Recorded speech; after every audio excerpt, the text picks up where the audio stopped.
വാർത്ത കോഴിക്കോട് നിന്ന് വരുന്നു. കോഴിക്കോട് വടകര എടച്ചേരി തലായിൽ ജീപ്പ് പിടിച്ച് ഹോട്ടൽ ജീവനക്കാരി മരിച്ചിരിക്കുന്നു. പുറമേരി സ്വദേശി ശാന്തയാണ് മരിച്ചത്. ബസ് ഇറങ്ങി റോഡ് മുറിച്ച് കടക്കുന്നതിനിടെയാണ് ഈ അപകടമുണ്ടായത്. റോഡ് മുറിച്ച് കടക്കുന്നതിനിടെ ജീപ്പ് പിടിച്ച് തെറിപ്പിക്കുകയായിരുന്നു. ഇടിയുടെ ആഘാതത്തിൽ ഗുരുതരമായി പരിക്കേറ്റു ജീവനക്കാരിക്ക്.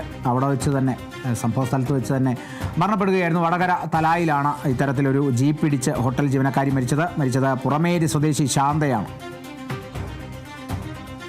ഏറെ ദാരുണം തന്നെയാണ് ഈ ഒരു സംഭവം എന്നുള്ളത്.